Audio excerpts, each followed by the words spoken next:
கூட கண்காணிப்பாளர்களுக்கான வழிமுறைகள்.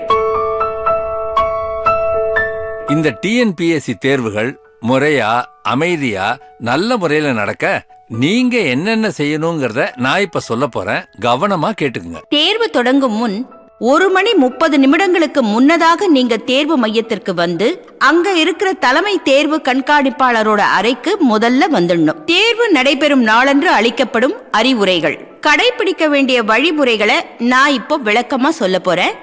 உங்க மொபைல் போன்களை ஸ்டாஃப் ரூம்லயே வச்சிடுங்க. உங்களுக்கு ஒதுக்கப்பட்டிருக்கிற தேர்வு எழுதுற அறைக்குள்ள நீங்க போகும்போது மொபைல் போன் மற்ற சாதனங்கள் எதுவும் உங்ககிட்ட இல்லைங்கிறத உறுதி செஞ்சுக்குங்க. தேர்வு நடைபெறும் போது ரொம்ப விழிப்போட இருக்கணும். எந்த காரணத்துக்காகவும் தேர்வு எழுதும் அறையை விட்டு வெளியே வரக்கூடாது.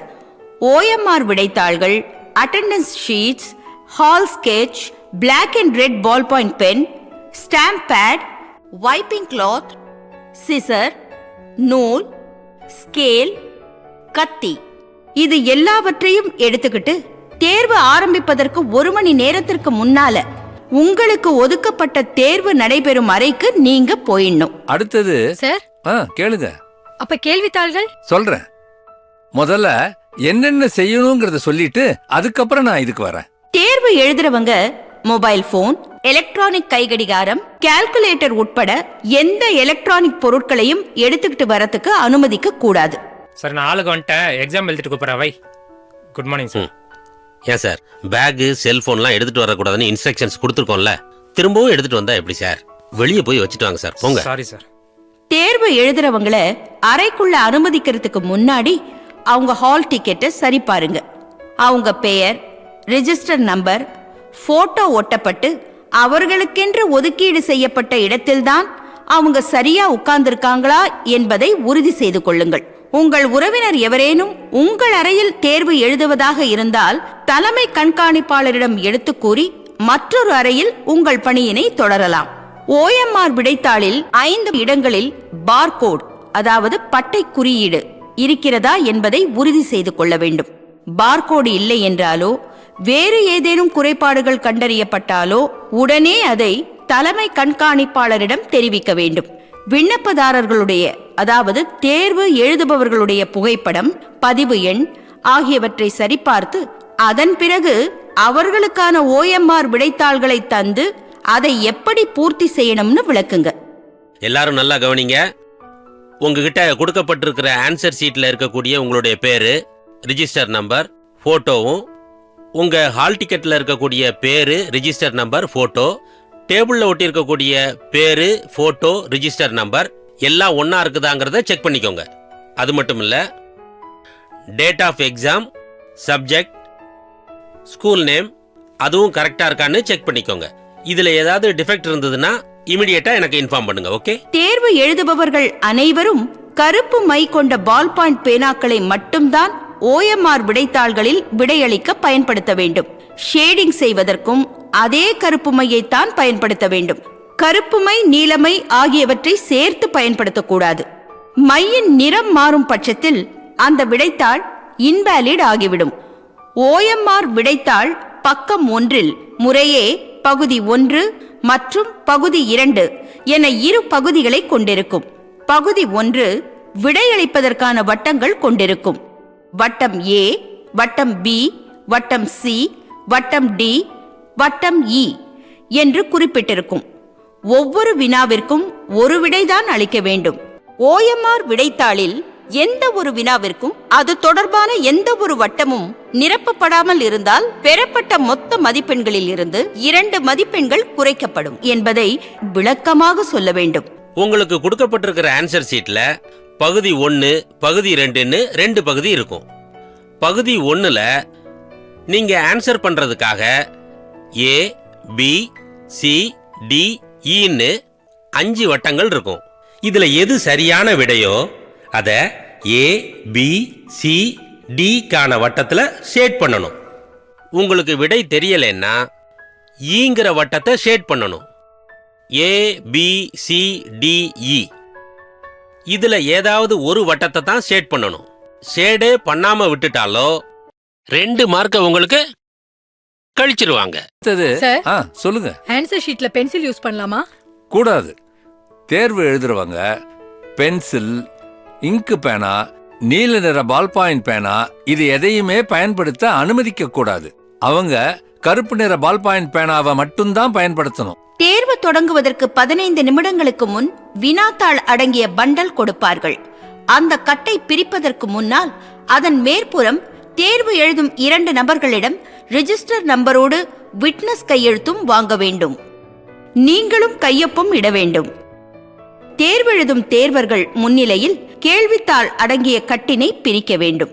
விநியோகிக்கப்படும் கேள்வித்தாளில் அச்சு, அதாவது பிரிண்ட், வரிசை எண், சீரியல் நம்பர், பக்க எண், பேஜ் நம்பர் எல்லாம் சரியாக இருக்கின்றதா என்பதனை உறுதி செய்யுமாறு தேர்வு எழுதுபவர்களிடம் அதனை அறிவுறுத்த வேண்டும். எல்லாரும் நல்லா கேட்டுக்கோங்க. உங்களுக்கு கொடுக்கப்பட்டிருக்கிற கேள்வித்தாள்ல serial number, page number, printing எல்லாம் சரியா இருக்குதான்னு செக் பண்ணிக்கோங்க. நீங்க ஷேட் பண்ணதுக்கு பிற்பாடு அதுல ஏதாவது டிஃபெக்ட் இருக்குதுன்னு சொன்னீங்கன்னா என்னால ரீப்ளேஸ் பண்ண முடியாது. வினா தொகுப்பு எண் எழுதுவதற்கு வழங்கப்பட்ட கட்டங்களில் வினா தொகுப்பு எண் எழுதப்படாமலோ அல்லது பகுதி அளவு எழுதப்பட்டிருந்தாலோ விண்ணப்பதாரர் பெற்ற மொத்த மதிப்பெண்களில் இருந்து 5 மதிப்பெண்கள் குறைக்கப்படும் என்பதை தேர்வு எழுதுபவர்களுக்கு தேர்வுக்கூட கண்காணிப்பாளர் விளக்கமாக சொல்ல வேண்டும். அதே மாதிரி விடைத்தாள்ல கேட்கப்பட்டிருக்கிற கொஸ்டின் புக் நம்பரையும் எழுதி அதை நீங்க ஷேட் பண்ணாம விட்டுட்டீங்கன்னா அந்த விடைத்தாள் இன்வேலிட் ஆயிரும். வினா தொகுப்பு எண்ணை விடைத்தாளில் அதற்குரிய இடத்தில் சரியாக எழுதி அதற்குரிய வட்டங்களை நிரப்ப வேண்டும். நீங்கள் எந்த வட்டங்களை நிரப்பியுள்ளீர்களோ அதுவே இறுதியானதாகும். வினா தொகுப்பு எண் சரியாக எழுதப்பட்டிருந்து அதற்குரிய வட்டங்கள் நிரப்பாமல் விடப்பட்டிருந்தாலோ அல்லது தவறாக நிரப்பப்பட்டிருந்தாலோ அல்லது முறையற்று நிரப்பப்பட்டிருந்தாலோ அல்லது ஒன்றுக்கு மேற்பட்ட வட்டங்கள் நிரப்பப்பட்டிருந்தாலோ அல்லது 1 அல்லது அதற்கு மேற்பட்ட வட்டங்கள் நிரப்பப்படாமல் விடப்பட்டிருந்தாலோ அல்லது உங்களுக்கு வழங்கப்பட்ட வினா தொகுப்பில் அச்சிடப்படாத வேறு எண்களை வினா தொகுப்பிற்கான வட்டங்களில் நிரப்பப்பட்டிருந்தாலோ அல்லது வழங்கப்பட்ட வினாத்தாள் வரிசையின் வரம்பிற்கு உட்படாத வினாத்தாள் வரிசை எண் நிரப்பப்பட்டிருந்தாலோ விடைத்தாள் செல்லாததாக்கப்படும் என்பதை விளக்கமாக சொல்ல வேண்டும். வருகைத்தாளில் தேர்வு எழுதுபவர்களின் பெயருக்கு நேரே வினா தொகுப்பு எண்ணை தெளிவாக எழுதி தேர்வர்களிடம் தேர்வு ஆரம்பித்தவுடன் கையெழுத்து பெற வேண்டும். பின் அந்த கையெழுத்தையும் தேர்வரின் புகைப்படத்தையும் சரிபார்க்க வேண்டும். மேலும் தேர்வு முடிந்தவுடன் OMR விடைத்தாளை அறை கண்காணிப்பாளரிடம் ஒப்படைத்து விட்டேன் என்பதற்கு சான்றாக தேர்வர் மீண்டும் ஒரு கையொப்பத்தினை வருகைத்தாளில் அதற்கான இடத்தில் இட வேண்டும். தேர்வு துவங்கிய 10 நிமிடங்களில் தேர்வு எழுத வராதவர்களை அட்டெண்டன்ஸ் ஷீட்டில் ஷேட் செய்துவிட்டு ஹால் ஸ்கெட்சில் அவர்களுக்கு ஒதுக்கப்பட்ட இடத்திற்கு எதிரே குறியிட வேண்டும். மேலும் அவரது விடைத்தாளை சிவப்பு பால் பாயிண்ட் பேனாவினால் குறுக்கு கோடிட்டு கையெழுத்து போட்டு OMR விடைத்தாளில் கருப்பு மையினால் பகுதி 1 மற்றும் பகுதி 2 ஆப்சென்ட் மார்க் செய்யவும். கேளுங்க சார், ஸ்டூடெண்ட்ஸும் சைன் பண்ணணுமா சார்? அதைத்தான் நான் இப்ப சொல்ல போறேன். தேர்வு முடிந்த பின்னர் விடைத்தாளின் பகுதி 1 தேர்வு எழுதுபவர்களின் இடது கை பெருவிரல் ரேகையை பதிக்க வேண்டும். OMR விடைத்தாளில் பதித்த பிறகு OMRின் வேறு எந்த இடத்திலும் மை பட்டு விடாதபடி தேர்வர்கள் கவனமாக கையாள வேண்டும். தேர்வு எழுதும் நேரம் முடிவடைவதற்கு முன்னால் யாரையும் ஹாலில் இருந்து வெளியே செல்ல அனுமதிக்க கூடாது. இன்னும் 1/2 hour இருக்குமா? 200 கொஸ்டின்ஸுக்கும் ஆன்சர் பண்ணிட்டியான்னு நல்லா செக் பண்ணிக்க. சரிங்க சார். எதுவும் பிளாங்க் விட்டுருக்க கூடாது. ரொம்ப முக்கியமான ஒரு விஷயம், அதாவது இனி வரும் தேர்வுகளில் தேர்வு எழுதும் நேரம், அதாவது 3 மணி நேரம் முடிந்த பின்பு கூடுதலாக 15 நிமிடம் தேர்வு எழுதுபவர்களுக்கு தேர்வாணையத்தால் வழங்கப்பட்டுள்ளது. அந்த நேரத்தில் தேர்வர்கள் என்ன செய்ய வேண்டும் என பின்வருமாறு விளக்கமாக சொல்ல வேண்டும். அந்த 15 நிமிட நேரத்தில் விடைத்தாளின் பக்கம் 1 அனைத்து கேள்விகளுக்கும் விடையளித்த பின்னர் அந்தந்த காலத்திற்கு கீழ் எத்தனை A, எத்தனை B, எத்தனை C, எத்தனை D, எத்தனை E மொத்த கூட்டுத் தொகையையும் கணக்கிட்டு எழுத வேண்டும். அதன் பின்னர் முதல் காலத்தில் Aயில் உள்ள எண்ணிக்கையான 17, இரண்டாம் காலத்தில் ஏயில் உள்ள எண்ணிக்கையான 14, மூன்றாம் காலத்தில் ஏயில் உள்ள எண்ணிக்கையான 16. இந்த மூன்றையும் சேர்த்து கூட்டிக் கொள்ளவும். 17 + 14 31 + 16 47. இந்த கூட்டுத்தொகையான 47ஐ பிரிவு 3 ஏயில் உள்ள ஏ கட்டத்தில் நிரப்ப வேண்டும்.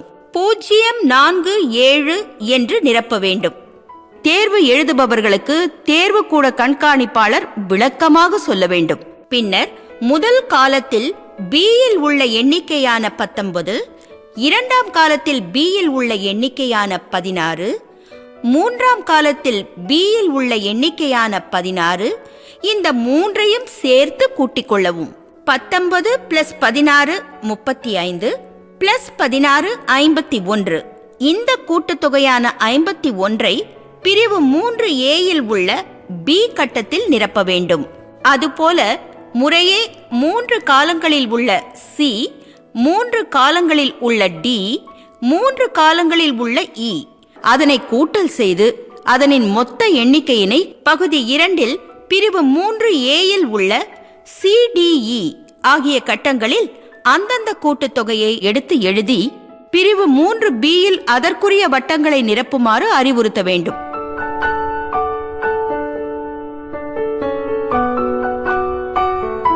இந்த ஏ, பி, சி, டி, இ இவைகளின் கூட்டுத்தொகை, அதாவது ஏ 47, பி 51, சி 52, டி 39, இ 11 இவைகளின் கூட்டுத்தொகை 200 என்றால் வழங்கப்பட்டுள்ள வினாத்தாளில் உள்ள வினாக்களின் எண்ணிக்கையும் சமமாக, அதாவது 200ஆக இருக்க வேண்டும் என்பதை உறுதி செய்து கொள்ளுங்கள்.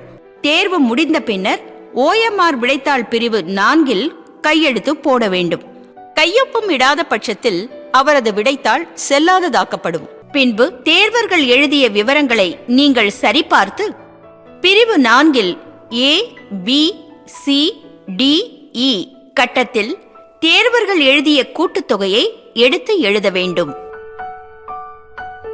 மொத்த கூட்டுத்தொகையையும் கணக்கிட்டு எழுத வேண்டும். அதன் பின்னர் பக்கம் 1, பக்கம் 2 ஆகியவற்றில் தேர்வர்கள் கையெழுத்திட்டு இருக்கிறார்களா, கைரேகை பதிவு செய்து இருக்கிறார்களா என்பதை உறுதி செய்து பின்னர் நீங்கள் கையொப்பம் இட வேண்டும். பின்னர் தேர்வு எழுதிய அனைத்து விண்ணப்பதாரர்களின் OMR விடைத்தாள்களை சேகரித்து எண்ணிக்கையை சரிபார்த்து தலைமை கண்காணிப்பாளரிடம் பத்திரமாக ஒப்படைக்க வேண்டும். அறை கண்காணிப்பாளர் தனக்கு ஒதுக்கப்பட்ட அறை எண்ணில் உள்ள அனைத்து தேர்வர்களின் அடையாளத்தினை நுழைவுச் சீட்டு மற்றும் அவர்கள் கொண்டு வந்திருக்கும் ஏதாவது ஒரு அடையாள சான்றுடன் ஒப்பிட்டு சரிபார்த்தேன் என சான்றளிக்க வேண்டும். இந்த TNPSC எக்ஸாம் எப்படிங்கறத பத்தி நான் சொன்னது உங்க எல்லாருக்கும் நல்லா புரிஞ்சுதா? ஏதாவது சந்தேகம் இருந்தா கேளுங்க. எல்லாம் நல்லா புரிஞ்சுது சார். நன்றி.